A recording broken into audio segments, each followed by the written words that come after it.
అందరికీ నమస్కారం. గౌరవనీయులు జిల్లా కలెక్టర్ గారు, commissioner Khammam municipality, joint collector గారు, ప్రియమైన ఇరిగేషన్ శాఖ అధికారులు, అదేవిధంగా సోడా చైర్మన్ ఎవరు ఆయన రమ్మను రాయల్ గారు, దీపక్ గారు, పెద్దలందరికీ, గ్రామస్తులందరికీ హృదయపూర్వక నమస్కారం. మీరు చూశారు, గత 2 సంవత్సరాల క్రితం మునేరు వరదలకి మునేరు పారివాహక ప్రాంత ప్రజలందరూ కూడా చాలా రోజులుగా నీళ్లలో మునిగిపోయి వాళ్ళ సర్వస్వం కోల్పోయి అష్టకష్టాలు పాలైనటువంటి సందర్భాన్ని పురస్కరించుకొని ఈ యొక్క మునేరుకి ప్రొటెక్షన్ వాల్స్ ఉంటే తప్ప ఖమ్మం పట్టణాన్ని మనం సురక్షితంగా ఉంచలేమనేటటువంటి ఆలోచనకు వచ్చిన తర్వాత రాష్ట్ర ప్రభుత్వం, గౌరవ ముఖ్యమంత్రి రేవంత్ రెడ్డి గారు 690 కోట్లతోటి ఈ ప్రొటెక్షన్ వాల్స్ని శాంక్షన్ చేసుకున్నాం. దీనికి కొన్ని ల్యాండ్ ఎక్విజిషన్ సమస్యలు ఉన్నాయి.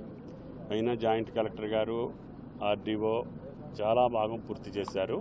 ఇంకా ఎన్ని మీటర్స్ ఉంది క్లియర్ చేయాల్సింది? 240 మీటర్స్. ఇంకొక 240 మీటర్స్ ఉంది. ఆర్డీఓ గారు, జాయింట్ కలెక్టర్ గారు నెగోషియేట్ చేస్తున్నారు.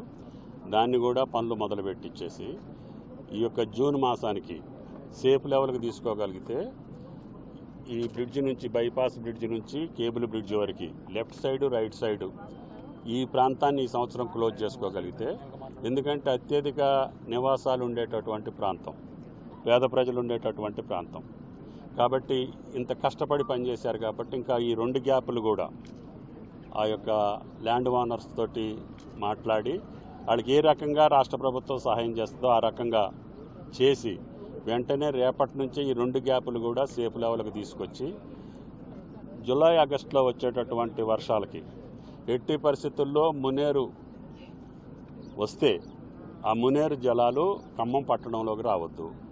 అదేవిధంగా ఖమ్మం పట్టణంలో వర్షాలు పడి ఖమ్మం పారివాహక ప్రాంతంలో క్యాచ్మెంట్ ఏరియాలో పడ్డ వర్షపు నీళ్లు కూడా సజావుగా నదిలోకి పోయేటట్టుగా తాత్కాలిక ఏర్పాట్లైనా పూర్తి చేసుకొని ఈ సంవత్సరానికి ఈ గ్యాప్ మాత్రం పూర్తి చేసుకుంటే నెక్స్ట్ ఇయర్ మార్చి వరకు దీనికి టైం ఉంది.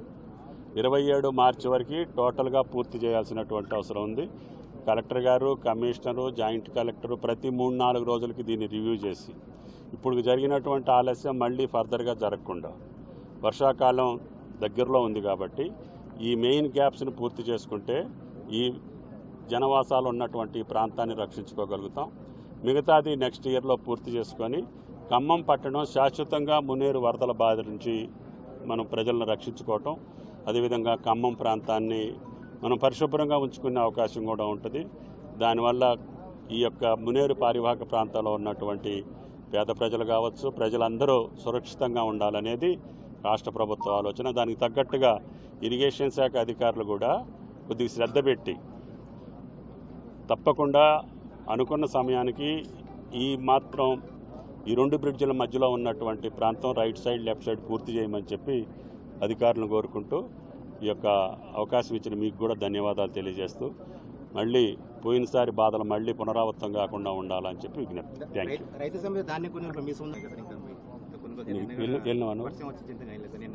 ఓకే, ఇప్పటికి 14 లక్షలు కొన్నాము.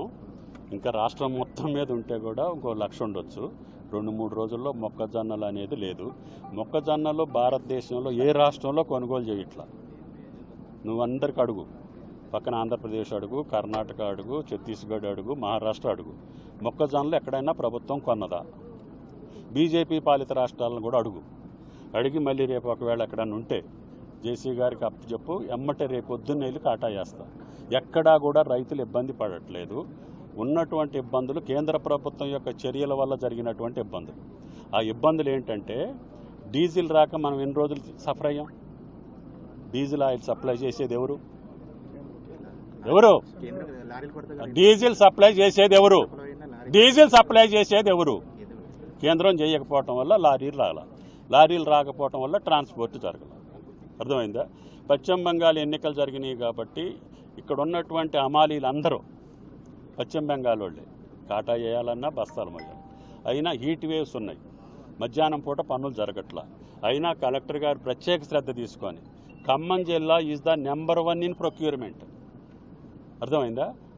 వరిలో కానీ మొక్కజొన్నల్లో కానీ అత్యధికంగా ప్రొక్యూర్ చేసినటువంటి జిల్లా ఖమ్మం జిల్లా. కాబట్టి దయచేసి పాజిటివ్గా ఉండండి, ఉన్న కష్టాలు చూడండి. డీజిల్ రాకపోవటం వల్ల లారీలు రాకపోవటం వల్ల కాటా వేసిన బస్తాలు సమయానికి పంపించలేకపోయినాం. గోడౌన్స్ అన్నీ ఫుల్గా ఉన్నాయి.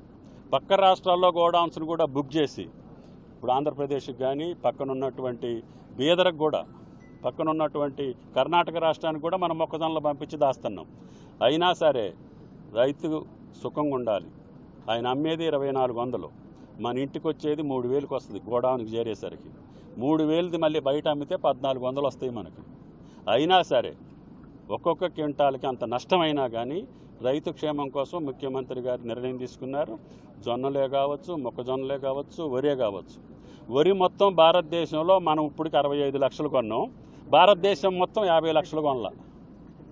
అన్నపూర్ణ అనేటటువంటి ఆంధ్రప్రదేశ్లో కూడా 20 లక్షలు కొన్నారు. అవన్నీ గమనించి కంపారిజన్ చేసి తెలంగాణ ఏ స్థానంలో ఉందో చెప్పు. మంచిది. Thank you.